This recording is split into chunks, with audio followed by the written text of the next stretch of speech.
Hi guys, hi guys.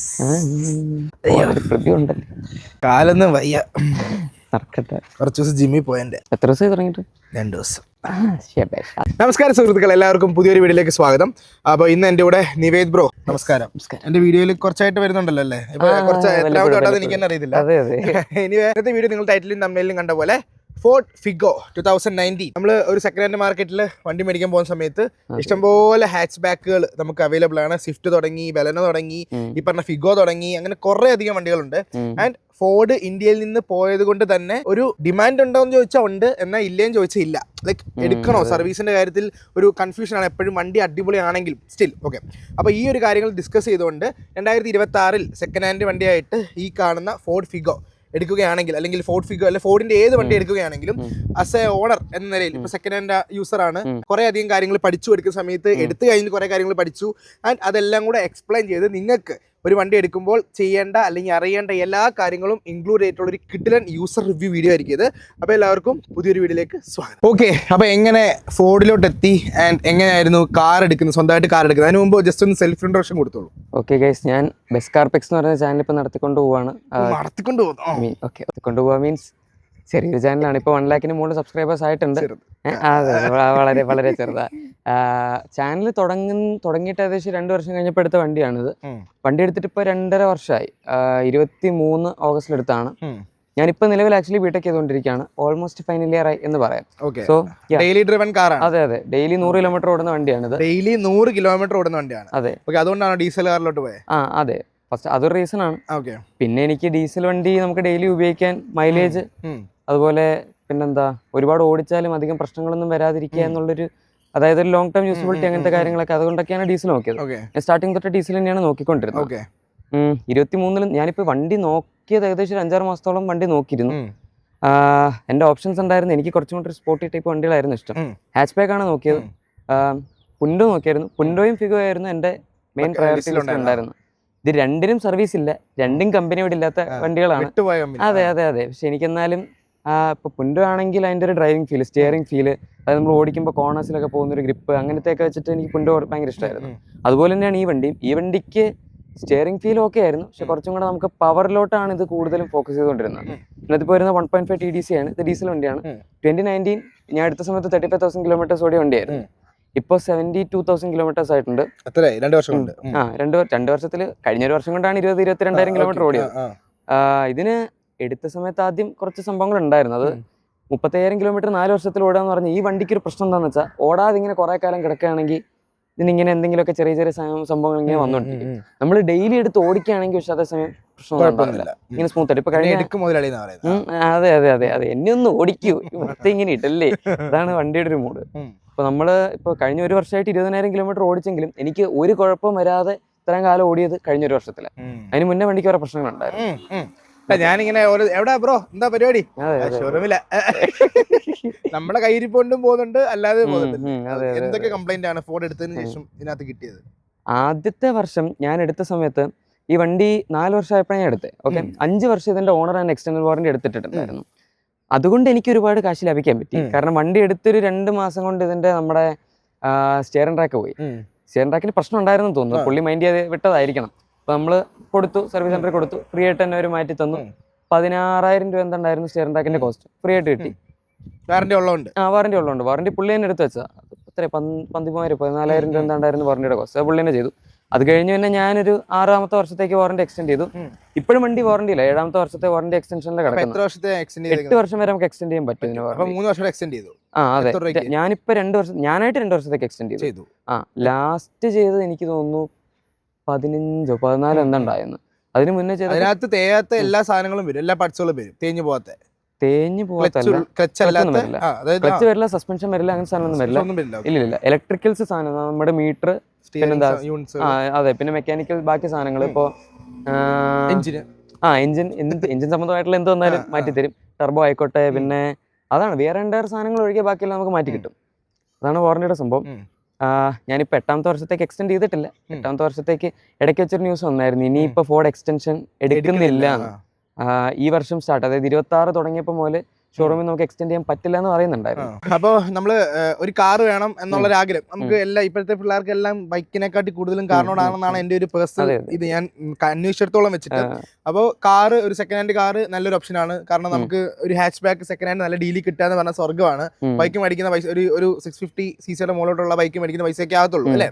അപ്പൊ അത് വെച്ച് നോക്കുമ്പോൾ സേഫ്റ്റി ആയിട്ട് 4-5 പേർക്ക് സുഖമായിട്ട് പോവാം. ആൻഡ് കാറാണ്, മഴ കൊള്ളണ്ട, വെയിൽ കൊള്ളണ്ട, ഒന്നും വേണ്ട. അപ്പൊ അങ്ങനെ ഒരു കേസിൽ കാർ എടുക്കാം എന്നുള്ള ചിന്തയും ആൻഡ് പണ്ട് തൊട്ടേ നോക്കിക്കൊണ്ടിരുന്ന കാറും ആൻഡ് ഏതൊക്കെ കാറാണ് ഈ കാർ ഒരു കാർ എടുക്കണം, ഹാച്ച് ബാക്ക് എടുക്കണം എന്നുള്ള ഹാച്ച് ബാക്ക് ആയിരുന്നല്ലോ തൊട്ടേ എടുത്തത്. അപ്പൊ ആ കാർ ഏതൊക്കെയായിരുന്നു? ഓക്കെ, ഇതിപ്പോ ഞാൻ സെക്കൻഡ് ഹാൻഡ്. ഓക്കെ, മനസ്സിലായി. നിങ്ങളിപ്പോ ഏകദേശം ഒരു ഈ വണ്ടിക്ക് ഇപ്പൊ വലിയ വിലയില്ല, ഐ മീൻ റേറ്റ് കുറച്ച് കുറഞ്ഞിട്ടുണ്ട്. ഞാൻ എടുത്ത സമയത്ത് ഏകദേശം ഒരു 5 ലക്ഷം രൂപ റേഞ്ചിലാണ് ഞാൻ എടുത്തത്. അന്ന് 35,000 കിലോമീറ്ററിന് 5 ലക്ഷം രൂപയ്ക്ക് കിട്ടിയതുകൊണ്ടാണ് ഞാനിത് എടുത്തത്. കാരണം നല്ല ഡീലായിരുന്നു. അപ്പൊ ഈ വണ്ടിക്ക് നല്ല റേറ്റ് ഉണ്ടായിരുന്ന സമയം ഏകദേശം ഒരു 6 താഴെ ഒന്നും അത്രയും കുറഞ്ഞ കിലോമീറ്റർ വണ്ടിയേ ഇല്ല. ആക്ച്വലി അത്രയും കുറഞ്ഞ കിലോമീറ്റർ വണ്ടിയെ കിട്ടാനില്ലായിരുന്നു. നോക്കിയല്ലോ ഒരു 80,000. എനിക്ക് ഫിഗോ എസ് ആയിരുന്നു എനിക്ക് വേണ്ടിയിരുന്നത്. കാരണം അതിന്റെ സസ്പെൻഷൻ വ്യത്യാസമുണ്ട്, പിന്നെന്താ നമ്മുടെ ഫ്രണ്ട് ആന്റി റോൾ ബാർ വ്യത്യാസമുണ്ട്, സ്റ്റിയറിംഗ് റാക്ക് വ്യത്യാസമുണ്ട്, പിന്നെ അങ്ങനെ കുറെ സാധനങ്ങൾ അതിന് ഹാൻഡ്ലിംഗ് വൈസ് കുറച്ചുകൊണ്ട് വ്യത്യാസമുണ്ട്. അത് നോക്കി പക്ഷെ അതിനെല്ലാം ഒരു 80,000 മുകളിലൂടെ വണ്ടികളെ കൊടുക്കാനുള്ളൂ, കുറഞ്ഞ വണ്ടിയൊന്നും ഇല്ല. അപ്പൊ അങ്ങനെ ഈ വണ്ടി ഇതിപ്പോ 2019 ഫേസ് ലിഫ്റ്റ് വണ്ടിയാണ്, അതുകൊണ്ട് ഹെഡ്ലൈറ്റും കുറെ സാധനങ്ങളൊക്കെ എക്സ്ട്രാ വ്യത്യാസമുണ്ട്. അങ്ങനെയാണ് ഇതെടുത്തത്. ഇനി ഈ പ്രൈസിൽ നമുക്ക് വേറെ പിന്നെ ഓപ്ഷൻ ഉള്ളത് സ്വിഫ്റ്റ് ആണ്. സ്വിഫ്റ്റിന്റെ പ്രശ്നം എന്താണെന്ന് വെച്ചാൽ ഈ ഒരു പ്രൈസിൽ നമുക്ക് കിട്ടുന്ന സെക്കൻഡ് ജെൻ വണ്ടിയായിരിക്കും. ഡീസൽ ആണെങ്കിലും ഇപ്പൊ എനിക്ക് തോന്നുന്നില്ല ഒരു 80,000 താഴെ ഓടിയ വണ്ടിയൊന്നും കിട്ടുമെന്ന്.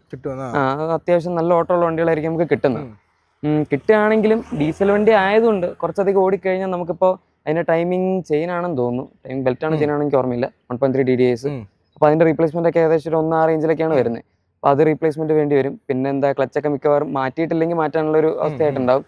അങ്ങനെ വണ്ടിക്ക് കുറച്ചധികം പരിപാടികൾ വരാനുള്ളൊരു സമയമാണിത്. ഈ വണ്ടിയുടെ കേസ് എടുക്കുകയാണെങ്കിലും ഇപ്പൊ സത്യം പറഞ്ഞ് ഇതും ഏകദേശം ഇത്രയൊക്കെ റേഞ്ചിൽ ഓടിയത് കിട്ടുള്ളൂ. അപ്പൊ നമുക്ക് എടുക്കാനാണെങ്കിൽ 60,000 റേഞ്ചിൽ ഓടിയ വണ്ടി കിട്ടുകയാണെങ്കിൽ നല്ലതാണ്. ഈ ഒരു മോഡൽ ഇപ്പൊ 2019 to 2020 BS4 ഈ വണ്ടി എടുക്കുന്നവരാണെങ്കിൽ BS6 ഒരിക്കലും എടുക്കരുത് ഡീസലിൽ.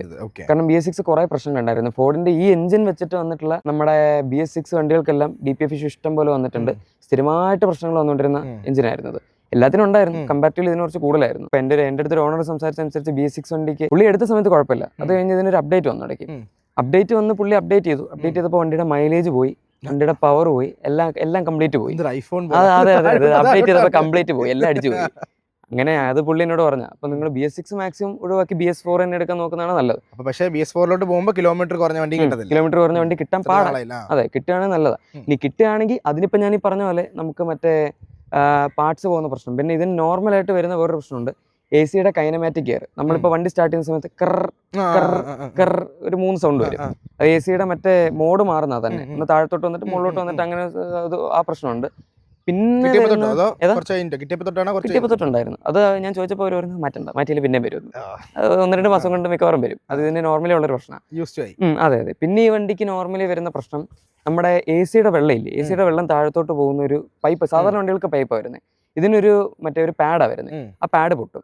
അതൊരു 3-4 വർഷം കൊണ്ടൊക്കെ നോർമലി പൊട്ടുന്നു. ഈ പാഡ് പൊട്ടിക്കഴിഞ്ഞാൽ നമ്മുടെ വണ്ടിയുടെ AC-യുടെ വെള്ളം താഴത്തോട്ട് പോകുന്നതിന് വരും ഇതിന് ഡിക്കിയുടെ സ്പെയർ വീലിന്റെ താഴെ, പിന്നെ നമ്മുടെ ബാക്ക് സീറ്റിന്റെ ഫ്ലോർ ഇവിടെ ആയിരിക്കും മൊത്തം പോയി കെട്ടിക്കിടക്കുന്നത്. അതെ, അതുവഴിയാണോ വെള്ളം പോകുന്നത്? അല്ല, അതുവഴിയല്ല. അതിന്റെ അകത്തുനിന്ന് നമ്മൾ താഴത്തോട്ട് പോകേണ്ട ആ പൈപ്പ് പൊട്ടും, എന്നിട്ട് അതിന്റെ സപ്ലൈ നേരെ ഈ ബാക്കിലോട്ട് പോകും. അപ്പൊ അതൊരു പ്രശ്നമാണ്. അതിന് ഈ വണ്ടി വാറന്റിയിലായതുകൊണ്ട് എനിക്ക് പാഡിന്റെ കോസ്റ്റ് വന്നില്ല. അല്ലാണ്ട് സീറ്റ് ഇളക്കണം, മാറ്റ് അടിയിലത്തെ ഇളക്കണം. 2,500 രൂപ വന്നുള്ളൂ കോസ്റ്റ്. പക്ഷെ നല്ല പണി, ഒരാഴ്ച എടുത്തു വണ്ടി. അതെ മിക്കവാറും ഉണ്ടാവില്ല. ഒരാഴ്ച വണ്ടിയുടെ ലേബർ കഴിഞ്ഞ് സീറ്റ് ഉണക്കി, മാറ്റ് ഉണക്കി, ഡിക്കിൽ മറ്റേ സാധനം തുടച്ച് എല്ലാം വൃത്തിയാക്കി നീറ്റായിട്ട് നമുക്ക് തരും. നല്ല പ്രശ്നമുണ്ട്. അപ്പൊ നിങ്ങൾ എടുക്കുകയാണെങ്കിൽ ഈ ഒരു സംഭവം എന്തായാലും ഓർത്തിരിക്കുന്നത് നല്ലതായിരിക്കും. പിന്നെ പ്രശ്നം വന്നത് ഡീസൽ മാനുവൽ എടുക്കാന്നുള്ള ചിന്ത ആദ്യം തൊട്ടേ ഉണ്ടായിരുന്നു. ഡീസൽ മതി. അതെ, ഡീസൽ മതി എന്നുള്ളൊരു ചിന്ത ഉണ്ടായിരുന്നു. മാനുവലേ കിട്ടുള്ളൂ ആ സമയത്ത്, ഓട്ടോമാറ്റിക് വണ്ടി നമ്മുടെ ബഡ്ജറ്റിൽ 5 ലക്ഷം ബഡ്ജറ്റ് വെച്ചാണല്ലോ പോയത്. അതെ, ഹാച്ച് ബാക്കിൽ ആ സമയത്ത് പിന്നെ വന്നിട്ടുള്ളത് ഓട്ടോമാറ്റിക് ഏതോ ഉള്ളത്, സ്വിഫ്റ്റിന് ഡീസൽ ഓട്ടോമാറ്റിക് ഇല്ലായിരുന്നു. ടാറ്റയുടെ വണ്ടിക്കൊക്കെ ഉണ്ടായിരുന്നു, മറ്റേ ബോൾട്ടിനൊക്കെ ഉണ്ടായിരുന്നു തോന്നുന്നു. പക്ഷെ AMT ഇല്ല, ഇതെല്ലാം AMT ഡീസൽ എന്ന് പറഞ്ഞാൽ നമുക്ക് ഓടിക്കുമ്പോൾ ഒരു സുഖം കിട്ടില്ല. അപ്പൊ അതുകൊണ്ട് മാനുവൽ തന്നെയായിരുന്നു. സ്വിഫ്റ്റ് നോക്കി. സ്വിഫ്റ്റിന്റെ പ്രശ്നം ആ സമയത്ത് ഏകദേശം 80,000 കിലോമീറ്റർ ഓടിയ 14 മോഡൽ വണ്ടിയൊക്കെ, അതും VDI. അതെ, സെക്കൻഡ് ജെൻ. അതിന്റെ വീഡിയോ വണ്ടി നമുക്ക് കിട്ടുന്ന ഏകദേശം ഒരു 5-5.5 ലക്ഷം രൂപയ്ക്ക്. ഭയങ്കര റേറ്റ് അതിന്, അത്രയും കത്തി. റീസെയിൽ വാല്യൂ ഭയങ്കര കൂടുതലാണ്. റീസെയിൽ വാല്യൂന്റെ എന്തിനാണെന്ന് എനിക്കറിയില്ല, പക്ഷെ വണ്ടി നല്ലതായിരിക്കും, റിലയബിൾ ആയിരിക്കും. പക്ഷെ അതുപോലെ റിലയബിൾ അല്ലേ, ഇച്ചിരി പൈസ മുടക്കണല്ലേ. ഇത് ഓടിച്ചോണ്ടിരുന്ന് കഴിഞ്ഞാൽ റിലയബിൾ, അല്ലെങ്കിൽ കുഴപ്പമില്ല. ഓടിക്കണം. അതെ മര്യാദയ്ക്ക് ഓടിക്കണം. സ്വിഫ്റ്റ് പിന്നെ എനിക്ക് വേണ്ടത് സെറ്റ് ചെയ്യായിരുന്നു, അതായത് ഏറ്റവും ടോപ്പിന്റെ. അത് കിട്ടാനും പാടായിരുന്നു. അതിന്റെ അകത്ത് എനിക്ക് എയർ ബാഗ് വേണമായിരുന്നു ആ സമയത്ത് വണ്ടി എടുത്തപ്പോൾ. കാരണം നമ്മളിപ്പോ ആ ഒരു സമയത്ത് ഡീസൽ വണ്ടി എടുക്കുകയാണെങ്കിൽ എയർ ബാഗ് അങ്ങനെ അത്ര കോമൺ അല്ല.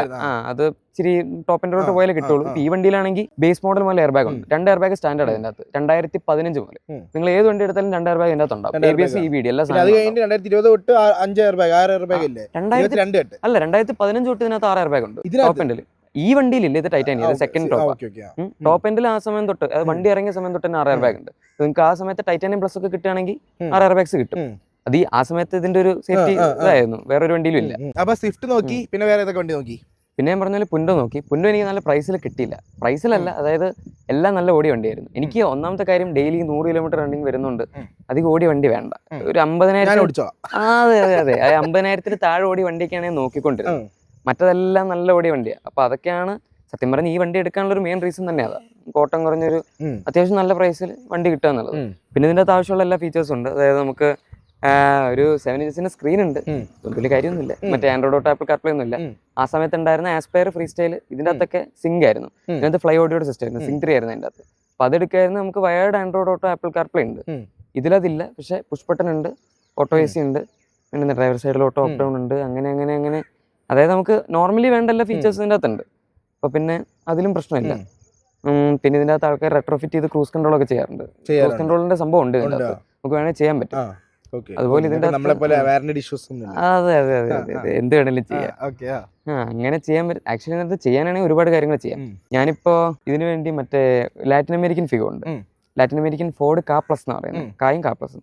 അപ്പൊ അതിന്റെ സാധനങ്ങൾ നമുക്ക് ഇതിന്റെ അകത്തോട്ട് വേണമെങ്കിൽ ഇടാൻ പറ്റും, സെയിം പാർട്സ് എല്ലാം. അപ്പൊ ഇതിന്റെ ഡാമ്പേഴ്സ് മാറ്റിയിട്ട് അതിന്റെ ഡാമ്പേഴ്സിലോട്ട് ഞാനിപ്പോ ഓർഡർ ചെയ്തിട്ടുണ്ട്. അതിന് 23,000 എന്തോ കോസ്റ്റ് വരുന്നു. അപ്പൊ അത് ചെയ്ത് കഴിഞ്ഞാൽ നമുക്ക് കുറച്ചും കൂടെ ഹാൻഡ്ലിംഗ് കുറച്ചും കൂടെ ബെറ്റർ ആവും. Just normal plug and play fit. Just replace. ഞാൻ ഫ്രണ്ട് ഡാമ്പേഴ്സ് മാറ്റിയിരുന്നു 6 മാസം മുന്നേ. അതിന്റെ കോസ്റ്റ് എത്രയാണ് ഗസ് ചെയ്യുന്നത്? ഫ്രണ്ട് ഡാമ്പേഴ്സ് ഷോക്ക് 3,500 അല്ല, 2 അത്രേ ഉള്ളൂ. അതാണ് ഈ ഫോർഡിന്റെ പാർട്സിന്റെ വില കൂടുതൽ എന്ന് പറയുന്നത്. ചില പാർട്സിന് നോർമൽ ഇപ്പൊ ഞാൻ ഇതിനകത്ത് മാറ്റിയിരിക്കുന്ന ഒന്നിനും 16,000 മുകളിൽ പോയിട്ടില്ല. ഏറ്റവും കൂടിയ സ്റ്റിയറിംഗ് റാക്ക് 16,000. ബാക്കിയെല്ലാം അതിന് താഴെ. ഇപ്പൊ ക്ലച്ച് മാറ്റിയായിരുന്നു, അത് എടുത്തപ്പോ ഭയങ്കര ടൈറ്റ് ആയിരുന്നു ക്ലച്ച്. അത് ഇതിന്റെ നോർമലി വേറൊരു പ്രശ്നമാണ്. നമുക്ക് ട്രാഫിക്കിലൊക്കെ കൊടുക്കുകയാണെങ്കിൽ ക്ലച്ച് ഭയങ്കര പ്രശ്നമാണ്, ഭയങ്കര ടൈറ്റ് ആയിരിക്കും. അപ്പൊ എനിക്ക് ആദ്യം ഞാൻ അതായിട്ട് യൂസ്ഡ് അല്ലാത്തതുകൊണ്ട് ഞാൻ പെട്ടെന്ന് വണ്ടി എടുത്തപ്പോൾ 37,000-38,000 എന്താ ക്ലച്ച് മാറ്റിയത്. അതിന്റെ ആവശ്യമില്ലായിരുന്നു, ക്ലച്ച് തീർന്നിട്ടില്ലായിരുന്നു. ഇപ്പൊ ഏകദേശം അതുപോലെയൊക്കെ തന്നെ പിന്നെ ആയിട്ടുണ്ട്. അങ്ങനെ ക്ലച്ച് മാറ്റിയപ്പോഴും എനിക്ക് തോന്നുന്നു 12-13 എന്തോ ആയിട്ടുള്ളൂ. അപ്പൊ വലിയ റേറ്റ് ഇല്ല. ഈ ഷോക്ക് തന്നെ 2 ഉണ്ട്. ഇതിന്റെ തന്നെ വില കൂടിയതുണ്ട്, വില കുറഞ്ഞതുണ്ട്. വില കൂടിയതിന് 7,000 സംതിങ് വരുന്നത്. പിന്നെ ബാക്കിലത്തെ ഷോക്കിന് 6,000-7,000 അത്രയും കണ്ട റേറ്റ് ഉണ്ട്. 2 സ്ട്രട്ട് മൗണ്ട് വരുന്നത്. ഞാൻ 6 വർഷം കഴിഞ്ഞിട്ട് പോയി ഫ്രണ്ടിൽ. അപ്പൊ അത്രയും കഴിഞ്ഞിട്ട് നമുക്ക് ഇത്രയും ചെലവ് വരുന്നുള്ളൂ നോർമലായിട്ട് മാറ്റാനാണെങ്കിൽ. ഞാനിപ്പോ പിന്നെ ഇത് നമ്മുടെ മറ്റൊരു ഇതുകൊണ്ട് മാറ്റുന്ന ഇവൻ മറ്റേ വോക്സ്വാഗൺ പോളോ ഏറ്റവും കൂടുതലും മോഡിഫൈ ചെയ്ത വണ്ടി ഓടിക്കുന്ന സെറ്റപ്പിലാണ് ഇവര് എടുത്തുകൊണ്ട് പോകുന്നത്. അതുപോലെ കോർണർ ഒക്കെ ചെയ്ത് പക്ഷെ കൈ നിൽക്കുന്നുണ്ട്, ഹാൻഡിലിംഗ് അടിപൊളിയാണ്. ഞാൻ ഇതിന്റെ വീൽസ് മാറ്റിയായിരുന്നു. ഇത് അപ്ഗ്രേഡ് ചെയ്തു. വീൽസ് ഇതിന്റെ അകത്ത് വണ്ടി എടുത്ത സമയത്ത് 14 ഇഞ്ച് വീൽസ് ആയിരുന്നു, സിൽവർ വീൽസ് ആയിരുന്നു. ഞാൻ എടുത്തപ്പോൾ വണ്ടിക്ക് കുറെ പ്രശ്നങ്ങളല്ല, ലുക്ക് വൈസ് ഇവിടെ ഒരു സ്റ്റിക്കർ, പിന്നെ ഇത് മൊത്തം ക്രോം. അതെ എടുത്ത പുള്ളിക്ക് 30 വയസ്സിന് താഴെ ഉണ്ടായിരുന്നുള്ളൂ പ്രായം, വേറെ കാര്യം. അതെ, പുള്ളി ഒരുമാതിരി എന്തൊക്കെയോ ആക്കി വെച്ചിരിക്കുന്നു. അപ്പൊ നമ്മള് ഡീക്രോം ചെയ്തു. പിന്നെ ഇത് ഗ്രില്ല് ഫുള്ള് ഡീക്രോം ചെയ്തു. അലോയ് അന്ന് ഞാൻ ബ്ലാക്ക് ആക്കിയായിരുന്നു. പിന്നെ സ്പോയിലർ ഇതിനകത്ത് വെച്ചിട്ടുണ്ട്, മിറേഴ്സ് ബ്ലാക്ക് ആക്കി, അങ്ങനെ കുറച്ച് പരിപാടിയൊക്കെ ചെയ്തായിരുന്നു ഇതിന്റെ അകത്ത്. അത് കഴിഞ്ഞിട്ട് പിന്നെ ഒരു 2 മാസമായി കാണും അലോയ് മാറ്റിയിട്ട്. 14 ഇഞ്ച് ആയിരുന്നത് നമ്മൾ ബ്ലാക്ക് ആക്കിയത് മാറ്റിയിട്ട് 15 ഇഞ്ചിലോട്ട് മാറ്റി.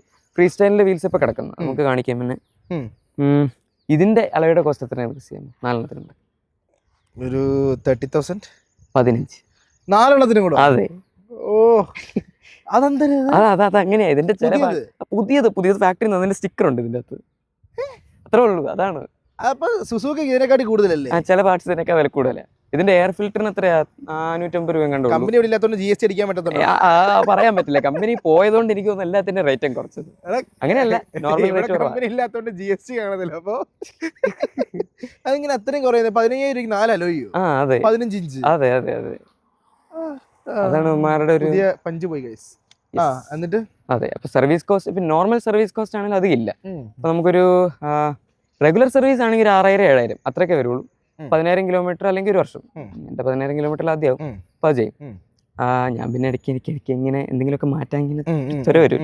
ഇപ്പൊ ഞാൻ സ്പോയിലർ ചെയ്ത് കമ്പനിയിൽ നിന്ന് എത്ര 5,000 രൂപ എന്നുള്ള കോസ്റ്റ് വന്നു. പെയിന്റിങ്ങും എല്ലാം കൂടെ ഫിക്സിങ്ങും കൂട്ടി. പിന്നെ ഞാൻ ഈ കഴിഞ്ഞ പ്രാവശ്യം സർവീസ് ചെയ്തപ്പോൾ ഇതിന്റെ ബ്രേക്ക് റോട്ടർ 2 ഫ്രണ്ടിലത്തെ മാറ്റിയായിരുന്നു. അതിന് ഒരെണ്ണത്തിന് 1,800 രൂപ. അപ്പൊ അത് 3,600 പ്ലസ് ലേബർ 4,000 രൂപയുടെ അടുത്ത് അതിന് കോസ്റ്റ് വന്നു. പിന്നെ ബ്രേക്ക് പാഡ് മാറ്റി. അങ്ങനെ എല്ലാം കൂടെ 16,000 രൂപ അതിന് ചിലവ് വന്നു. അപ്പൊ എനിക്ക് സർവീസ് സെന്ററിൽ പോയി കഴിഞ്ഞാൽ ഒരു 12,000-13,000 നോർമലി വരും. അതിങ്ങനെ എന്തെങ്കിലുമൊക്കെ ചെയ്യുന്നുണ്ട്, അല്ലെങ്കിൽ ഒരു 7,000 രൂപയ്ക്കുള്ളിൽ നോർമലി നിൽക്കും. അതാണ് സർവീസ് കോസ്റ്റ്. അപ്പം സർവീസ് പേടിച്ച് നിങ്ങൾ സത്യം പറഞ്ഞ് എടുക്കാതിരിക്കേണ്ട കാര്യമില്ല. നമുക്ക് ഇപ്പൊ സർവീസ് ഉണ്ട് എറണാകുളത്ത് തന്നെ. ഞാൻ മലയാളം ഫോർഡിൽ കൊടുക്കാറ്.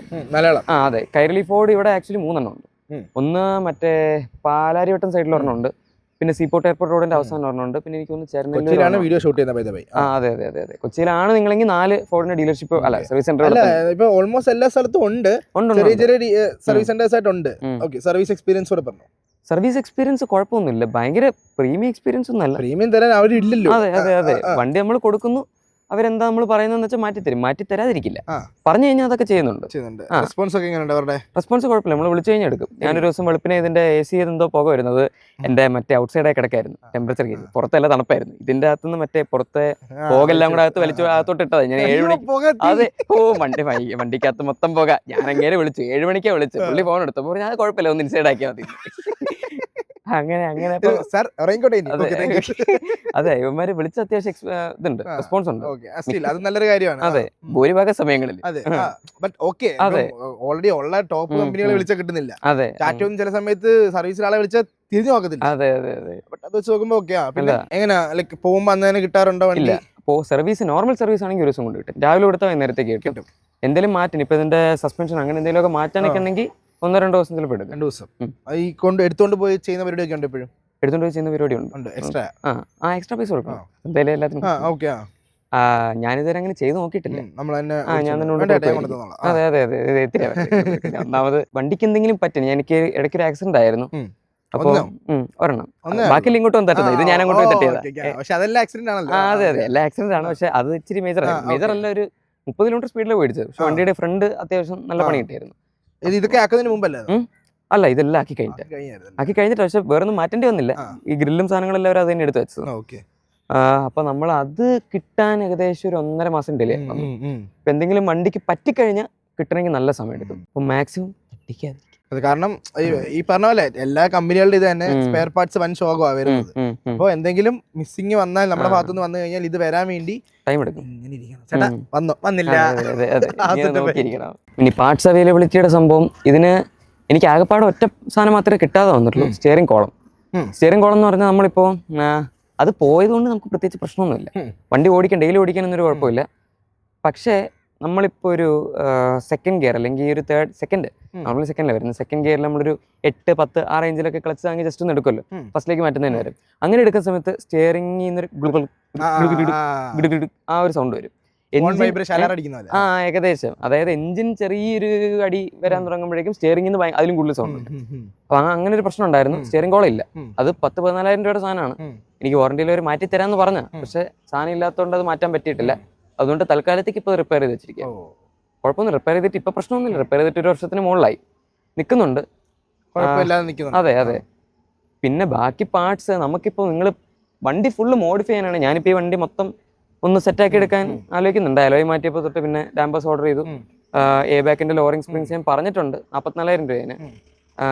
പിന്നെന്താ, പിന്നെ കുറച്ച്, അതായത് ഒരു സ്റ്റേജ് പ്ലസ് CC പറയുമ്പോൾ ഇപ്പോൾ 4 ഡോർ മറ്റേ ഡാമ്പിങ് അങ്ങനെയൊക്കെ ആയിട്ട് കുറച്ച് പരിപാടികൾ. പിന്നെ ഇതിൻ്റെ അകത്ത് നമുക്ക് ഫോർഡിന്റെ യൂറോപ്യൻ കാർ പ്ലസ് അതിന്റെ തന്നെ മറ്റേ ഡാമ്പേഴ്സ് കിട്ടല്ലോ, അതിന്റെ തന്നെ ആന്റി റോൾ ബാർ ഉണ്ട് അതിന്റെയും. പിന്നെ Mark 6 ഫോർഡ് ഫിയസ്റ്റയുടെ പുറത്ത് വരുന്നതിന്റെയും സെയിം ആന്റി റോൾ ബാറാണ്.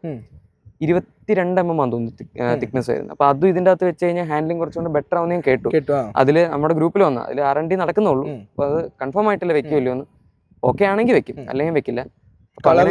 കളറിലും എല്ലാം പ്ലാനിലുണ്ടായിരുന്നു. കളർ മാറ്റണം എടുത്ത സമയത്ത് വെള്ള മതി വേറെ ഉള്ളൂ. ഞാൻ അങ്ങനത്തെ ഒരുപാട് വിഷ്വൽ മോഡിഫിക്കേഷൻസിനോട് എനിക്ക് താല്പര്യമില്ല. ഇല്ല, വണ്ടി കാണുമ്പോൾ ഒന്നും ഉണ്ടാവില്ല, പക്ഷെ അകത്ത് ഇങ്ങനെ ഇന്റേണൽസ് ആയിട്ട് നമ്മൾ എന്തെങ്കിലുമൊക്കെ ചെയ്യും.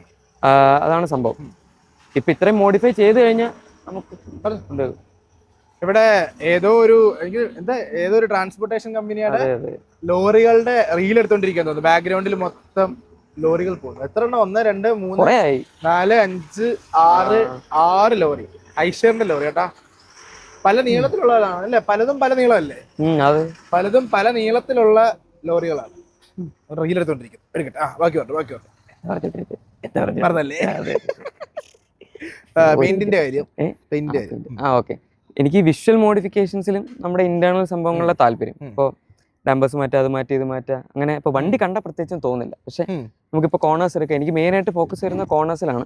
പവർ ഓൾറെഡി ഇതിന് ആവശ്യത്തിൽ കൂടുതലുണ്ട് ഒരു സ്റ്റോക്ക് വണ്ടിയെ സംബന്ധിച്ചിടത്തോളം. നമുക്കിപ്പോൾ ആ സമയത്ത് വരുന്ന ഏത് വണ്ടിയാണെങ്കിലും, സ്വിഫ്റ്റ് ആയിക്കോട്ടെ 1.3 DDIs, even Polo 1.5 GT TDI ആണെങ്കിലും, സ്റ്റോക്ക് TDI ആണെങ്കിലും, stock TDI 90 bhp, GT TDI 110 bhp. Stock TDI ഇത് ഈസി ആയിട്ട് ക്യാപ്പ് ചെയ്യും 90 bhp model. GT TDI 110 bhp, അതിനെ നമുക്ക് ക്വാർട്ടർ മൈൽ ടൈം ഇതിന്റെ ഫാസ്റ്റ്, കാരണം അത് ലോഞ്ച് ആവില്ല. അപ്പൊ അതിനൊക്കെ കുറച്ചുകൂടെ ഫാസ്റ്റ് ഇതാണ്. ടോപ്പിൻ്റെ അത് പിടിക്കും.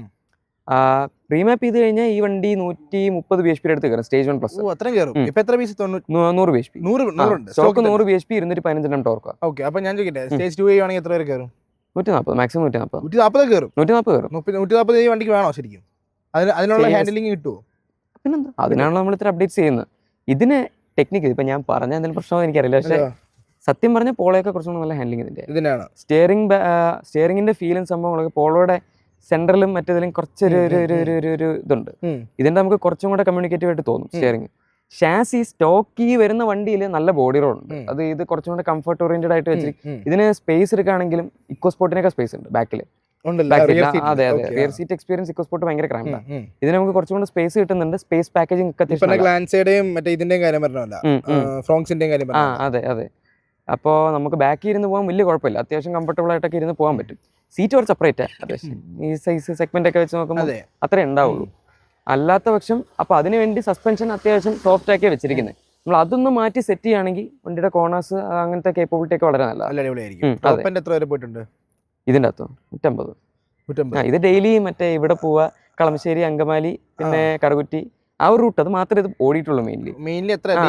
അതെ. അല്ലാണ്ട് 1 സൈഡ് 50. അല്ലാണ്ട് ഇത് വേറെ വണ്ടി ഉണ്ട് വീട്ടിൽ. ലോങ് പോവാണെങ്കിൽ അല്ലെങ്കിൽ പിന്നെ ഫ്രണ്ട്സിന്റെ കൂടെ അങ്ങനെ ആരുടെയും വേറെ ഏതെങ്കിലും വണ്ടിയിലൊക്കെ ആയിരിക്കും പോകുന്നത്. അപ്പൊ എന്തുകൊണ്ട് പോളോ എടുത്തില്ല? അതാണ് സംഭവം. എനിക്ക് പോളോയോട് പേഴ്സണലി വലിയ താല്പര്യമില്ല. അത് വണ്ടിയുടെ കുറ്റം കൊണ്ടല്ല, ചില ഓണേഴ്സിന്റെ കുഴപ്പം കൊണ്ട്. ഓണേഴ്സിന്റെ കുഴപ്പം. അതായത് പോളോ സെക്കൻഡ് എടുക്കാൻ താല്പര്യമില്ല. അതെ, പോളോ സെക്കൻഡ് എടുക്കാൻ താല്പര്യമില്ല. ഇപ്പം നല്ല ഓണേഴ്സ് ഉള്ള ഒരുപാട് പേരുണ്ട്. പോളോയുടെ കമ്മ്യൂണിറ്റി വളരെ നല്ലതാണ്. എടുത്ത് നന്നായിട്ട് മോഡിഫൈ ചെയ്യുന്ന ആൾക്കാരുണ്ട്. അതെ, നന്നായിട്ട് മെയിൻറ്റെയിൻ ചെയ്ത് നടക്കുന്ന ആൾക്കാരുണ്ട്. പക്ഷെ ചിലവർക്ക് ആ ഒരു മറ്റേ നമ്മളാണ് വലിയൊരു സംഭവം എന്നുള്ള ഒരു ഇത് വരും. അങ്ങനെ ഒരു ഇമേജ് ഈ വണ്ടിക്കില്ല പൊതുവെ. ഇത് മറ്റേ ശാന്ത സ്വരൂപനായി ഞാൻ ഇങ്ങനെ അല്ല, നീ എന്നെ പിടിക്കാൻ അപ്പൊ ഞാൻ ചാടും. നമ്മൾ ഇടയ്ക്കിടയ്ക്ക് ചാടാറുണ്ട്. അതെ, അതാണ് ടോർക്കാണ് ഈ സാധനത്തിൽ. നമ്മള് ഡീസലിന്റെ ടോർക്ക് ഉണ്ട്, ഇതിനകത്തിരിക്കുന്ന എഞ്ചിന്റെ പവർ ഉണ്ട്, വണ്ടി കുഞ്ഞതും കൂടെ ആയതുകൊണ്ട് സ്റ്റിയറിംഗും സ്മൂത്ത് ആണ്, ഹാൻഡ്ലിംഗ്. അതാണ് എനിക്ക് അന്ന് ഓടിച്ചപ്പോഴും മനസ്സിലായി. സ്റ്റിയറിംഗ് ഇങ്ങനെ കളിക്കാൻ കേസ് ഇതെനിക്കറിയത്തില്ല. കാരണം ഞാൻ അന്ന് ഗ്ലാൻസ് ഓടിച്ചിട്ടാണ് അത് വന്ന് ഓടിക്കുന്നത്. ഗ്ലാൻസിൽ നിന്ന് നോക്കുമ്പോ ഭയങ്കര ലൈറ്റ് സ്റ്റിയറിംഗ് അങ്ങനെ തോന്നിയില്ലേ? വീട്ടില് സിറ്റി അല്ലേ യൂസ് ചെയ്യുന്നത്? അപ്പൊ സിറ്റി ഇതിനകത്തോട്ട് കയറിയപ്പോ സ്മൂത്ത് ആയിട്ട് തോന്നിയേ? സ്റ്റിയറിംഗ് കുറച്ചുകൂടി ലൈറ്റ് ഇതിന്റെയാണ്. പിന്നെ സെൻട്രൽ പൊസിഷനിൽ കുറച്ചുകൂടി ആക്യുറസി കൂടുതൽ ഇതിന്റെ. എനിക്ക് തോന്നുന്നു സിറ്റിക്ക് കുറച്ചും കൂടെ ഫീൽ കൂടുതൽ. നമ്മളിപ്പോ കോർണേഴ്സിലൊക്കെ എടുക്കുന്ന സമയത്ത് ഇച്ചിരിയും കൂടെ സ്റ്റിയറിംഗ് ഫീൽ അതിന്റെ അകത്ത് കുറച്ചും കൂടെ അല്ലല്ല, അതിന്റെ സ്റ്റിയറിംഗിന്റെ കാലിബ്രേഷന്റെ സ്റ്റിയറിംഗ് റാക്കിന്റെ ആയിരിക്കും.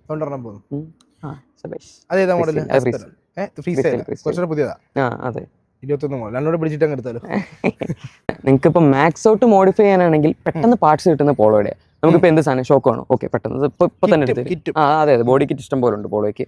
പിന്നെന്താ, മോഡിഫൈ ചെയ്യാനാണെങ്കിലും കുറച്ചും കൂടെ മോഡിഫൈ ചെയ്ത് നിങ്ങൾക്ക് മാക്സ് ഭയങ്കര പവർ ഉണ്ടാക്കാം. അങ്ങനെയൊക്കെയാണെങ്കിൽ GT TDI ആണെങ്കിലും GT TSI ആണെങ്കിലും എല്ലാത്തിനും ഇപ്പോൾ പഴയ 1.2 TSI ഉണ്ട്, 1 ലിറ്റർ TSI ഉണ്ട്. എല്ലാം അത്യാവശ്യം നല്ല പൊട്ടൻഷ്യൽ എഞ്ചിൻസാണ്. ഇതിന്റെ ഈ എഞ്ചിൻ സ്റ്റോക്കിൽ തന്നെ അത്യാവശ്യം നല്ല വലിയ ടർബോ അതിനകത്ത് ഇരിക്കുന്നു. എന്ന് വെച്ചാൽ കാണുമ്പോൾ അത്ര വലുതല്ല, പക്ഷേ സ്റ്റോക്ക് അത്യാവശ്യം പവർ ഉണ്ട്. അപ്പോൾ ഓൾറെഡി അത്യാവശ്യം നല്ല പൊട്ടൻഷ്യലോട്ട് ഇരിക്കുന്നതുകൊണ്ട് തന്നെ നമ്മൾ ഇനിയും പുഷ് ചെയ്യുകയാണെങ്കിലും ഇത് കൂടുതൽ ഇതിന് ഒരുപാടൊന്നും ഉണ്ടാക്കാനില്ല. ഇത് ആകെപ്പാടെ സ്റ്റേജ് 3 ചെയ്തിട്ടുള്ള ഒരേ ഒരാളേ ഉള്ളൂ. അത് കേരള വണ്ടിയാണോ കർണാടക വണ്ടിയാണോ എന്ന് എനിക്കറിയില്ല. ഗ്രിസ്ലി പെർഫോമൻസിന്റെ ട്യൂൺ ആണ് അതിനകത്ത്. 160 BHP ആണ് സ്റ്റേജ് 3 ട്യൂൺ. 160 BHP. അതിന് ഓടിക്കുന്ന സമയത്ത് നമുക്ക് അത്യാവശ്യം നല്ല പവർ തോന്നും. അല്ലാതെ ഇപ്പൊ എന്താ 0 to 100 ആക്സിലറേഷൻ അങ്ങനെയൊക്കെ നോക്കുകയാണെങ്കിൽ വലിയ വ്യത്യാസമൊന്നുമില്ല. അപ്പൊ നമുക്ക് ആ ഡ്രൈവിംഗ് ഫീലിൽ വരുന്നൊരു വ്യത്യാസമേ ഉള്ളൂ. അതെ അതെ അതെ, അടിപൊളിയാണ്. അതാണ് പോളോ വെച്ച് നോക്കുമ്പോൾ വ്യത്യാസം. പോളോ നമുക്ക് എല്ലാം ഇങ്ങനെ പെട്ടെന്ന് കിട്ടുന്നുണ്ട്, എളുപ്പം മോഡിഫൈ ചെയ്യാൻ പറ്റും. ഇതിനകത്ത് ഇപ്പൊ ഞാൻ ഷോക്ക് 4 ഓർഡർ ചെയ്തെന്ന് പറഞ്ഞല്ലോ, അതിപ്പോ 3 ആഴ്ചയായി ഓർഡർ ചെയ്തിട്ട് ഇതുവരെ കിട്ടിയിട്ടില്ല. അതിനി ഇങ്ങോട്ടേക്ക് ഇനി എന്റെ അടുത്തോട്ട് വരണം. ലോറിംഗ് സ്പ്രിങ്സ് ഓർഡർ ചെയ്യുന്നത് അത് ലാറ്റിൻ അമേരിക്കൻ സാധനമാണ്. സോഴ്സ് ചെയ്യുന്ന എനിക്ക് തോന്നുന്നു ചെന്നൈയിലെ പ്ലാന്റിലാണ് ഉണ്ടാക്കുന്നത്.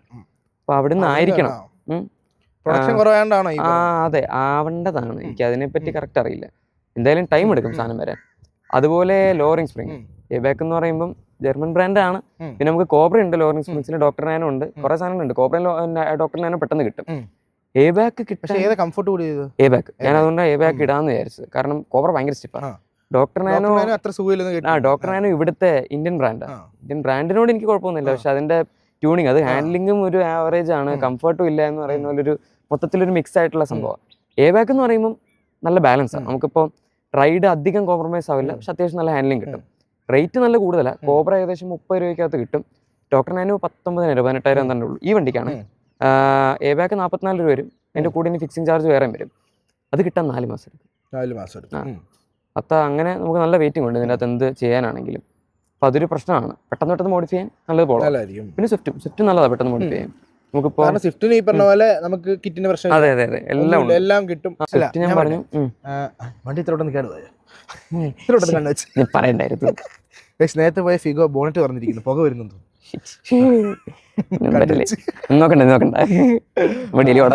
പിന്നെ ഈ ഫിഗോ നോക്കാൻ നേരത്ത് വേറെ എന്തൊക്കെ കാര്യങ്ങൾ മനസ്സിലുണ്ടായിരുന്നു വണ്ടി ചെക്ക് എടുക്കുന്നതിന് മുമ്പ്? ഇപ്പം സെക്കൻഡ് ഹാൻഡ് ഫിഗോ എടുക്കുവാണെങ്കിൽ അവർക്കൂടെ അറിഞ്ഞിരിക്കേണ്ട എന്തൊക്കെ? എടുക്കുന്ന സംഭവം ഒന്നാമത് എ സിയുടെ കേസ് ഞാൻ പറഞ്ഞു. സൗണ്ട് ഉണ്ടെങ്കിലും അത് നിങ്ങൾ പേടിക്കേണ്ട ആവശ്യമില്ല. പിന്നെ ഈ സ്റ്റിയറിംഗ് കോളത്തിന്റെ അടി, നമ്മളിപ്പോ കുഴിയിലൊക്കെ ചാട്ട സമയത്ത് ഗിഡ് അടി ഉണ്ടെങ്കിൽ സ്റ്റിയറിംഗ് കോളത്തിന്റെ പ്രശ്നം അത് എടുക്കണ്ട. അത് എടുക്കാതിരിക്കുന്നതാണ് നല്ലത്. എപ്പോഴെങ്കിലും ഒക്കെ പ്രശ്നം വരും, റിപ്പയർ ചെയ്ത് വെച്ചാലും കുഴപ്പമൊന്നുമില്ല. പിന്നെ ഇതിന്റെ അകത്ത് പ്രശ്നം വരുന്നത് തുരുമ്പ്. ഈ വണ്ടിയിൽ ചില സ്ഥലത്ത് തുരുമ്പുണ്ട്. അത് ഈ വണ്ടിയുടെ ബോഡിയുടെ ക്വാളിറ്റിയുടെ ആയിരിക്കണം. അത് ഫസ്റ്റ് ആൻഡ് ഫിഗോ വെച്ച് കമ്പയർ ചെയ്യുമ്പോൾ ഇതിനകത്ത് കുറെ കോംപ്രമൈസ് ഉണ്ട്. ഷാസി കോംപ്രമൈസ്ഡാ, സ്റ്റിയറിംഗ് ഫീൽ കോംപ്രമൈസ്ഡാ, പിന്നെ ബിൽഡ് ക്വാളിറ്റി കുറച്ച് കോംപ്രമൈസ്ഡാ, അങ്ങനെയൊക്കെ. പക്ഷെ എഞ്ചിൻ ഇതിന്റെ നല്ലത്. സത്യം പറഞ്ഞാൽ ജെന്മൻ ഫിഗോ ഇതിന്റെ എഞ്ചിൻ വെച്ചിറക്കാൻ അടിപൊളിയാ. അതെ, അത് ആരെന്നെ കൺവേർട്ട് ചെയ്യണേ വെച്ചു നല്ലതാണ്. പക്ഷെ അത് നമുക്ക് കിട്ടിയില്ല. എന്റെ അനിയത്തി അവിടെ ഒരു ഷൂട്ടിന് വിട്ടേക്കാണ് കേസ്. അപ്പൊ അവൾ ഇടയ്ക്ക് വിളിക്കും. അതപ്പോ ഫോൺ എടുക്കാൻ പോയത്. ബാക്കി പറഞ്ഞു. ഓക്കെ, അപ്പൊ നമ്മൾ എടുത്ത സമയത്ത് സർവീസ് ഹിസ്റ്ററി എല്ലാം ചെക്ക് ചെയ്തായിരുന്നു. കുറെ വണ്ടികൾ നോക്കിയായിരുന്നു. 3-4 ഫിഗോ നോക്കി. ഇക്കോസ്പോർട്ട് ഞാൻ നോക്കിയായിരുന്നു. ഈ ബഡ്ജറ്റിലുണ്ടോ?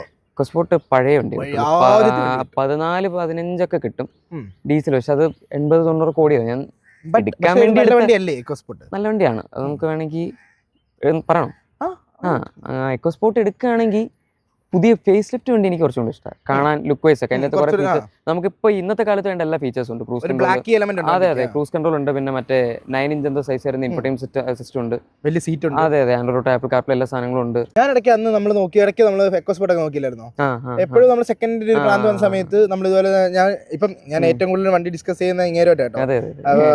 വേറെ ഇഷ്ടംപോലെ ആൾക്കാരുണ്ടെങ്കിലും ഫ്രീ ആയിട്ടിരുന്ന് ഇങ്ങനെ വിളിച്ച് 2-3-4 മണിക്കൂറൊക്കെ വണ്ടിയെ പറ്റി ഇരുന്ന് ചർച്ച ചെയ്യും. എന്നിട്ട് പറയും മണിക്കൂർ 4 എന്നാ പോവാണല്ലേ, ഗുഡ് നൈറ്റ്. ആ സെറ്റപ്പാണ്. ഞാൻ പ്ലാൻസ് എടുക്കുന്ന സമയത്ത് പരിചയപ്പെട്ട് തുടങ്ങിയതാ. ഞാൻ യൂട്യൂബില് വീഡിയോസ് ചെയ്യുന്നത് എന്ത് ടൈപ്പാന്ന് ഇപ്പോഴും ഓഡിയൻസിന് മനസ്സിലായിട്ടില്ലെങ്കിൽ, കാർ റിലേറ്റഡ് ആയിട്ടുള്ള, കാർ ഇറങ്ങുന്നതിന് മുമ്പ് കാറിന്റെ ലീക്സും അല്ലെങ്കിൽ കാറിന്റെ ഡീറ്റെയിൽസ് ഒക്കെ വെച്ചിട്ട് ചെയ്യുന്ന ഒരു ടൈപ്പ് ഓഫ് ചാനലാണ്. നിങ്ങൾ ഫേസ് കണ്ട് ചിലപ്പോൾ ഫെമിലർ ആയിരിക്കത്തില്ല, കാരണം ഫേസ് വെച്ച് വീഡിയോസ് അധികം ചെയ്യാറില്ല. വല്ലപ്പോഴും ഞാൻ എല്ലാം എടുത്തു കൊടുത്ത ഫേസ് എടുക്കുമായിരിക്കും. ഫേസ് അങ്ങനെ നമ്മൾ അധികം കാണിച്ചിട്ടില്ല. പറഞ്ഞാൽ ഫേസ് അധികം കാണിക്കാറില്ല. അതുകൊണ്ടായിരിക്കും നിങ്ങൾക്ക് അത്ര ഫെമിലർ അല്ലാത്തത്. ആൻഡ് നിങ്ങൾക്ക് ഈ പറഞ്ഞ പോലെ കാറിന്റെ വീഡിയോസ്, കാർ റിലേറ്റഡ് എന്തെങ്കിലും അറിയണമെന്നുണ്ടെങ്കിൽ ആ ചാനലിൽ പോയി നോക്കിയാൽ മതി. അപ്പൊ ഞാൻ പറഞ്ഞു വന്നത്, ഇതുപോലെ അന്ന് വിളിച്ച് ഇതുപോലെ പരിചയപ്പെട്ടതായിരുന്നു ഈ ഗ്ലാൻസ് എടുത്ത സമയത്ത്. അപ്പൊ അന്നാണ് നമ്മൾ ആദ്യമായിട്ട് പരിചയപ്പെട്ടത്. പിന്നെ അത് കഴിഞ്ഞ് ഗ്ലാൻസ് എടുത്തു, അത് കഴിഞ്ഞ് XL6 എടുത്തു, അത് കഴിഞ്ഞാണ്ട് നമ്മള് ഹൈറിയർ എടുത്തു. അപ്പൊ പിന്നെ ഇങ്ങനെ ഈ ബന്ധം അതിന്റെ ഇടയ്ക്ക് ഫോർഡ് എടുത്തു, ഞാൻ എടുത്തു. അപ്പൊ അതിങ്ങനെ നീണ്ടു പോവുകയാണ്. പിന്നെ ഇതിന്റെ പവർ ഡെലിവറിയെ പറ്റി പറയുകയാണെങ്കിൽ നമുക്ക് ഏകദേശം ഇത് ഭയങ്കര ലീനിയർ ആയിട്ടുള്ള പവർ. ഇപ്പൊ നോർമൽ ഡീസൽ വണ്ടികൾ എന്നൊക്കെ പറഞ്ഞാൽ നമുക്കൊരു 2000 RPM കറക്റ്റ്. ഇപ്പോൾ 1.3 DDS ഒക്കെ ആണെങ്കിൽ കറക്റ്റ് 2000 RPM അപ്പോൾ ഭയങ്കര ഒരു ബൂസ്റ്റ് വരും. പിന്നെ ചാവും. അങ്ങനെ ആ ഒരു പവറാണ്. പോളോയുടെ അത്യാവശ്യം നല്ല പവറാണ്. ലീനിയർ ആയിട്ട് തന്നെ നമുക്ക് പോകും. പക്ഷെ അതിനാ ടർബോ കയറുന്നവരെ വെയിറ്റ് ചെയ്യണം. അത് കഴിഞ്ഞ് പിന്നെ ടോപ്പ് എൻഡ് വരെ പവർ ഉണ്ട്. ഈ വണ്ടിയെ സംബന്ധിച്ചിടത്തോളം ഏകദേശം ഒരു 1200 മുതൽ 2000 RPM എടുത്താലും വണ്ടി അത്യാവശ്യം പവർ ഉണ്ട്.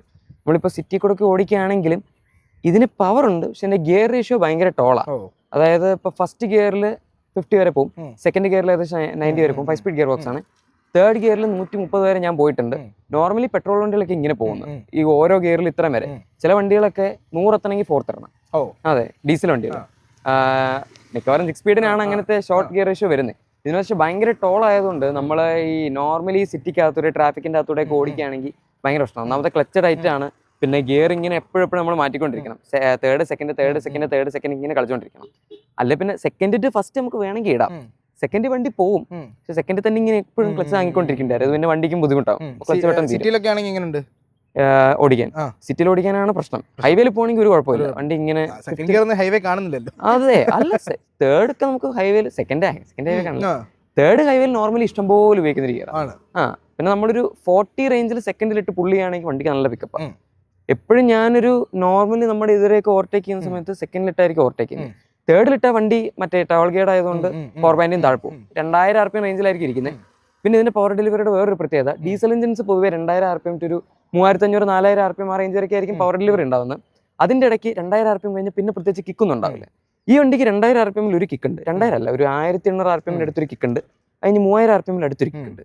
അത് സെക്കൻഡിലും തേർഡിലും മെയിനായിട്ട് അറിയാൻ പറ്റുന്നത്. 4th അത്യാവശ്യം അറിയാം, 5th പിന്നെ അങ്ങനെ വലിയൊരു ഇതില്ല. അപ്പോൾ നമ്മൾ തേർഡ് ഗിയറിൽ 80 ഒരു 3000 RPM 80 എത്തുന്നത്. അപ്പോൾ വണ്ടിക്ക് നല്ലൊരു പുഷ് പിന്നെയും വരും. നമ്മൾ ഒന്ന് കയറുന്നു, ആദ്യം ഒരു പുഷ്, പിന്നെ ഒരു പുഷും വരും. നല്ല ഇതായിട്ട് കയറി പോയിക്കോളും. മിക്ക വണ്ടിയും നമുക്ക് ആ സമയത്ത് പിടിക്കാം. ഇതിന്റെ ഈ ഒരു സെഗ്മെന്റിലുള്ളത് സെക്കൻഡിലും പിടിക്കാം, നോർമലി ഹൈവേ പോകുന്ന സമയത്ത്. അപ്പോൾ പവർ ഡെലിവറി കേസിൽ അടിപൊളിയാണ്. ഒരു 4500 RPM വരെയൊക്കെ അത്യാവശ്യം പവർ ഉണ്ട്. സ്റ്റോക്ക്, ഞാനിത് സ്റ്റോക്ക് കൊണ്ടൊരു കാര്യമാണ്. റേമാപ്പി ആണെങ്കിൽ നമുക്ക് മൊത്തം നല്ല ലീനിയർ ആയിട്ട് കംപ്ലീറ്റ് ഫുൾ പവർ ബാൻഡിൽ പവർ ഉണ്ടാവും. ഇപ്പോൾ എല്ലാവരും നോർമലി ഇതിൻ്റെ അകത്ത് ചെയ്യുന്നത് വുൾഫിന്റെ റീമാപ്പാണ്. വുൾഫിന്റെ പണ്ട് ടാറിൻ എന്തോ ഒരു പുള്ളിയുടെ ആസ്പയർ റീമാപ്പ് ചെയ്തിട്ടുണ്ടായിരുന്നു. അത് ആ ട്യൂൺ അവർ ഏകദേശം 5-6 വർഷമായി ചെയ്തിട്ട്. ആ ട്യൂൺ മാക്സിമം ഇങ്ങനെ റിഫൈൻ ചെയ്ത് ഇപ്പം നല്ലൊരു ഇതിലെത്തിയിട്ട് നിൽക്കുക. അപ്പോൾ അത് ചെയ്യണമെങ്കിൽ നമുക്ക് നല്ല കൺസർവേറ്റീവ് ആയിട്ടുള്ള നല്ലൊരു ലീനിയർ പവർ കിട്ടും. 128 BHP എന്തോ വരുന്നത്. ഗെയിൻസ് ഓൺ പേപ്പർ 28 BHP വരും, പക്ഷെ നമുക്ക് ആ ഒരു ഡെയിലി ഡ്രൈവബിലിറ്റി നല്ല ബെറ്റർ ആവും. ഞാനിപ്പോൾ ഈ പറഞ്ഞ സിറ്റിയിൽ ഓടിക്കാൻ കുറച്ചും കൂടെ ബെറ്റർ റീമാപ്പ് ചെയ്യണമെങ്കിൽ കിട്ടും. പിന്നെ മൈലേജും കൂടും. മൈലേജിന്റെ കേസ് പറയുകയാണെങ്കിൽ അതെ നമുക്ക് പിന്നെ ഇത് റീഫീൽഡ് ആണല്ലോ. മൈലേജ് ഇതിന് നല്ല മൈലേജ് ആണെന്ന് പറയുന്നവരുണ്ട്. ഞാൻ പറയുന്നതിന് നല്ല മൈലേജ് അല്ലാന്ന്. അതെ, കാരണം ഇത് കംപ്ലീറ്റ്ലി നമ്മുടെ ഡ്രൈവിംഗ് സ്റ്റൈൽ ഡിപ്പെൻഡ് ചെയ്യും. ഇപ്പോൾ സിറ്റി, എൻ്റെ വീട്ടിൽ വേറെ വണ്ടി സിറ്റി ഡീസൽ, അതിന് എന്ത് കാണിച്ചാലും 18 താഴെ പോകില്ല മൈലേജ്. എന്തൊക്കെ ചെയ്താലും 18 താഴെ പോകില്ല. നോർമലി ഇപ്പം എൻ്റെ അച്ഛനൊക്കെ നോർമലി ഈ മറ്റേ കാക്കനാട് ട്രാഫിക്കോട് ഓടിച്ചിട്ട് പുള്ളിക്ക് 22 കിട്ടുന്നത്. എങ്ങനെയാണെന്ന് എനിക്കറിയില്ല. ആയിരിക്കും, വലിച്ചോണ്ട് പോകുമായിരിക്കും, അല്ലെങ്കിൽ തള്ളിക്കൊണ്ട് പോകുമായിരിക്കും. ഇതിനങ്ങനെയല്ല. ഇത് ഞാൻ ഡെയിലി ചവിട്ടിപ്പൊളിച്ച് ഓടിക്കുന്നുണ്ടാവാം. പക്ഷെ നമ്മളിപ്പോൾ അത്യാവശ്യം റബ്ബൊക്കെ ചെയ്ത് ഓടിക്കുകയാണെങ്കിൽ 16-17 നോർമലി കിട്ടുന്നത്. എൻ്റെ ഡ്രൈവിംഗ് സ്റ്റൈലിൽ എനിക്ക് 17 കിട്ടുന്നത്. അതിന് മുകളിൽ അങ്ങനെ പോകാറില്ല. ഞാനിപ്പോൾ അലോയ്സും കൂടെ മാറ്റിയപ്പോൾ തൊട്ട് കുറച്ചും കൂടെ മൈലേജ് കുറഞ്ഞു.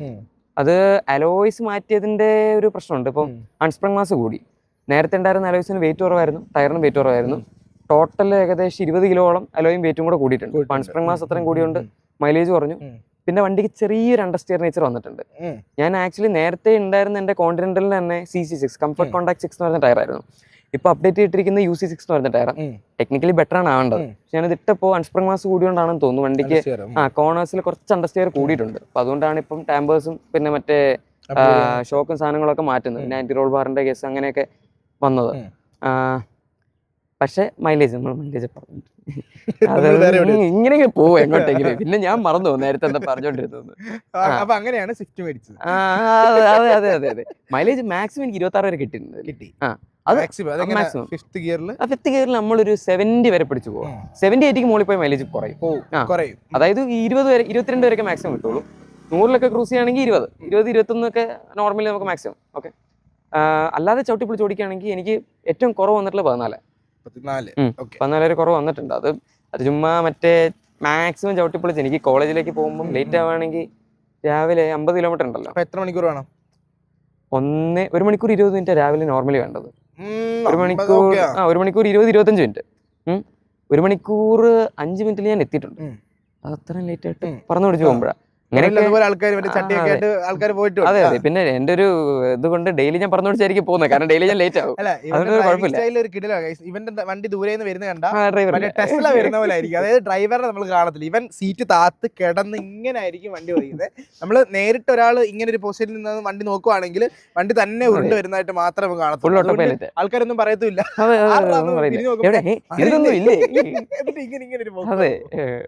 അത് ഈ വണ്ടിക്ക് പറ്റും. ഈ വണ്ടിക്കല്ല, ഞാൻ എല്ലാത്തിലും അങ്ങനെ കിടന്നിങ്ങനെ മറ്റേ സീറ്റ് താത്തിയിട്ട് കിടന്നായിരിക്കും ഓടിക്കുന്നത്. എനിക്ക് പിന്നെ ഹൈറ്റും കൂടെ ഇല്ലാത്തോണ്ടായിരുന്നു.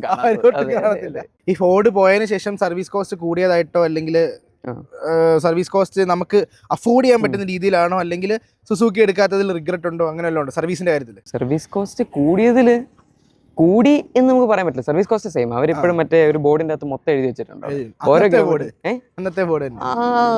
ആയിരിക്കും മൊത്തം സെയിം സർവീസ് കോസ്റ്റ് തന്നെയാണ് വാങ്ങുന്നത്.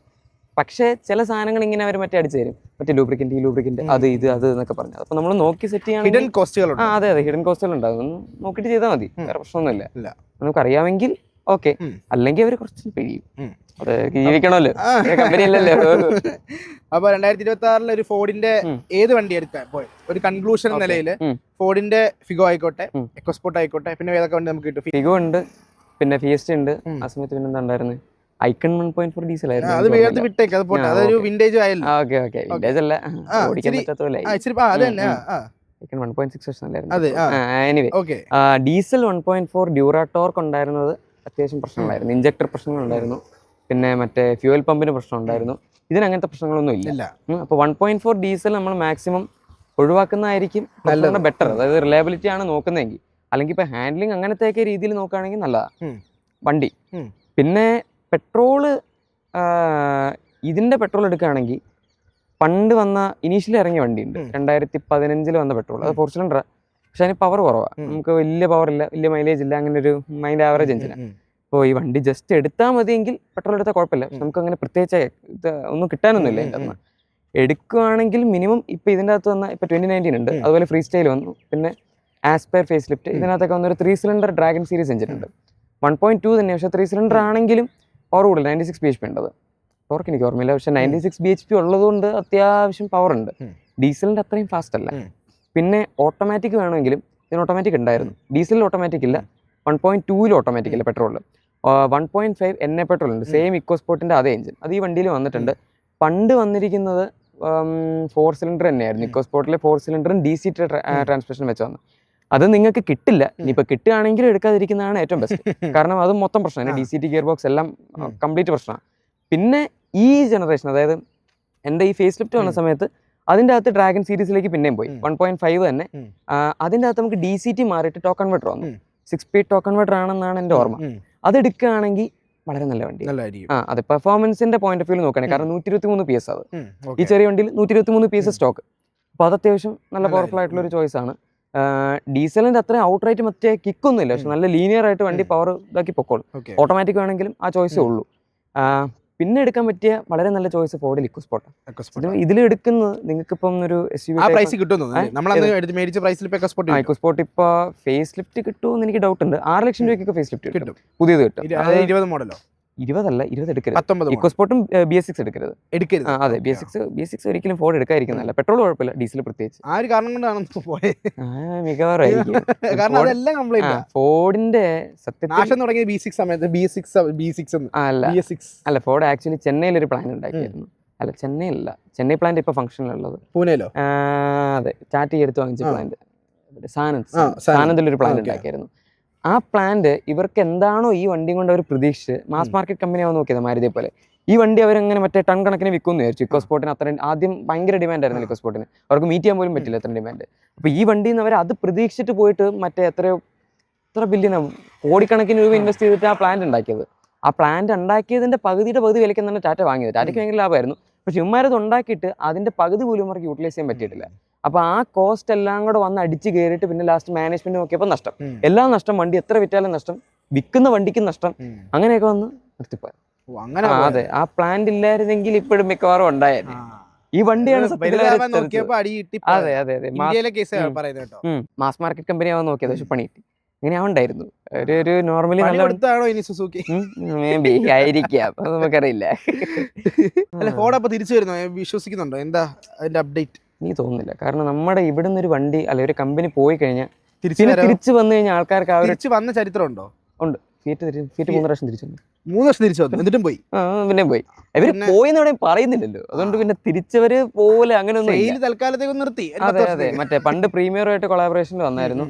അത് കഴിഞ്ഞ് പിന്നെന്താ, പിന്നെ മറ്റേ ഊനോന്റെ സമയത്തൊക്കെ ഒന്ന് വന്നായിരുന്നു. അത് കഴിഞ്ഞിട്ട് പിന്നെ നമ്മുടെ പാലിയോ വന്നു. പിന്നെ അങ്ങോട്ട് പുൻഡോ, പാലിയോ, സ്റ്റൈല്, ലിനിയ, അങ്ങനെ കുറെ വണ്ടികൾ വന്നു. തിരിച്ചു വന്നിട്ടുണ്ട്, പോകുന്നുണ്ട്, വരുന്നുണ്ട്. പിന്നെ വലിയ പ്രതീക്ഷ വെക്കണ്ട. അത് സ്റ്റെല്ലാൻഡിസ് ഗ്രൂപ്പ് ഇപ്പോഴും ഉണ്ട് ഇന്ത്യയിൽ. സ്റ്റെല്ലാൻഡിസ് പറഞ്ഞ ജീപ്പ്, സെട്രൺ, ഇതൊക്കെ സ്റ്റെല്ലാൻഡിസ് ഗ്രൂപ്പിനുണ്ടല്ലോ. തിരിച്ചു വരുന്നതിൽ എനിക്ക് വലിയ പ്രതീക്ഷയില്ല. വന്നാലും അവർ ഇവിടെ മാനുഫാക്ചറിങ് തുടങ്ങിയിട്ട് മറ്റേ പുറത്തോട്ട് എക്സ്പോർട്ട് ചെയ്യാനുള്ള പരിപാടി അത്രേ ഉള്ളൂ. അല്ലാണ്ട് ഇവിടെ ഇനി വണ്ടി തരത്തില്ല. അതെ, വണ്ടി തന്നാലും ആരെങ്കിലും വാങ്ങുമെന്നുള്ളതാണ് വേറൊരു സംഭവം പറയാനുള്ളത്. 2021 നവംബറിൽ ഫോർഡ് പോയത്.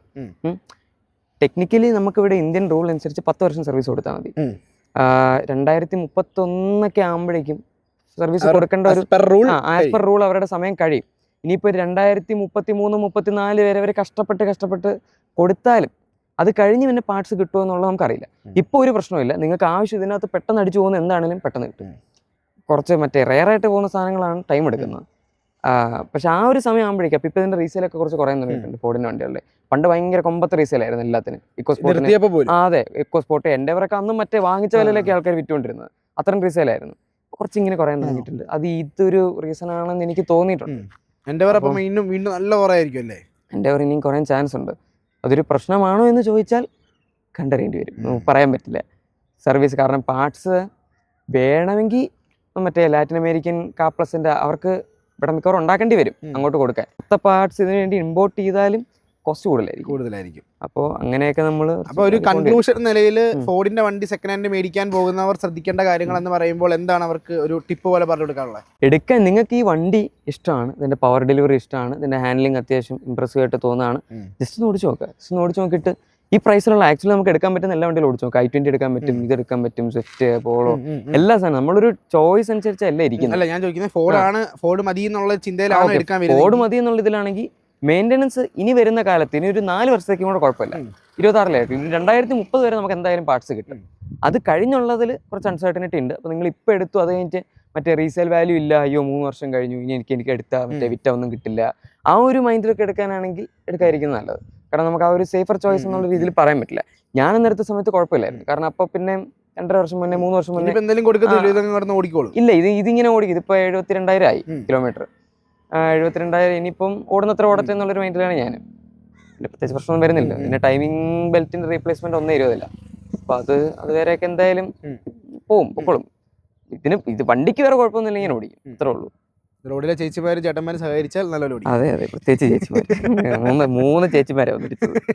അപ്പൊ നമുക്ക് ഈ ഒരു വീഡിയോ കൺക്ലൂഡ് ചെയ്യാന്ന് വിചാരിക്കുന്നു. അപ്പൊ നിങ്ങൾക്ക് നമ്മൾ ഈ ഫോർഡിന്റെ ഫിഗോയുടെ കാര്യം പറഞ്ഞാണ് തുടങ്ങിയെങ്കിലും ഫോർഡ് മേടിക്കുന്നവർക്ക് ഉപകാരപ്പെടുന്ന രീതിയിൽ എന്തെങ്കിലുമൊക്കെ നിങ്ങൾക്ക് മനസ്സിലായിട്ടുണ്ടെന്ന് ഞാൻ കരുതുന്നു. ആ ബുള്ളറ്റ് നോക്കട്ടെ, എന്താന്ന് അറിയത്തില്ല, EV എടുത്തതിന് ശേഷം ബുള്ളറ്റിന്റെ സൗണ്ട് ഒക്കെ ഭയങ്കര സൗണ്ട്. അപ്പോ നിങ്ങൾക്ക് എന്തെങ്കിലും സംശയം ഉണ്ടെങ്കിൽ കമന്റ് ബോക്സിൽ കമന്റ് ചെയ്ത് കഴിഞ്ഞാൽ റിപ്ലൈ തരുന്നതായിരിക്കും. കാരണം ഇത്രയും നാൾ ഇപ്പം അറൗണ്ട് 2-3 വർഷമായിട്ട് ഈ സാധനം കയ്യിലുണ്ട്. ആൻഡ് അതിന് മുമ്പേ റിസർച്ചിങ് തുടങ്ങി. സോ വണ്ടിയെ പറ്റി എല്ലാം അറിയാവുന്ന ഒരു സ്ഥിതിക്ക് നിങ്ങൾക്ക് എന്ത് റെഫറൻസ് വേണമെങ്കിൽ അല്ലെങ്കിൽ എന്ത് സംശയങ്ങളുണ്ടെങ്കിലും ക്ലിയർ ചെയ്ത് തരുന്നതായിരിക്കും. അപ്പോൾ ഈ ഒരു വീഡിയോ ഇവിടെ വൈൻഡപ്പ് ചെയ്യാന്ന് കരുതുന്നു. ഇനി ഇതിൻ്റെ ഒരു സെക്കൻഡ് പാർട്ട് കാണും. അതിൽ നിങ്ങൾക്ക് 5 lakhs അണ്ടറിൽ നിങ്ങൾക്ക് ഒരു കാർ സെക്കൻഡ് ഹാൻഡ് മേടിക്കണം എന്ന് ആഗ്രഹം ഉണ്ടെങ്കിൽ നിങ്ങൾക്ക് ചൂസ് ചെയ്യാൻ പറ്റുന്ന അല്ലെങ്കിൽ സെലക്ട് ചെയ്യാൻ പറ്റുന്ന കുറച്ച് കാറുകളുടെ ഒരു 5 മിനിറ്റ് 10 മിനിറ്റ് വീഡിയോ ആയിരിക്കും. അതൊന്ന് കണ്ടു നോക്ക്. അപ്പോൾ ചാനൽ സബ്സ്ക്രൈബ് ചെയ്യുക. നിവേദിന്റെ ചാനലിന്റെ ലിങ്ക് ഞാൻ താഴെ കൊടുത്തേക്കാം. ബെസ്റ്റ് കാർ പിക്സ് എന്നാണ് ചാനലിന്റെ പേര്. അപ്പോൾ പുതിയൊരു വീഡിയോ കാണാം ഗൈസ്. Bye bye.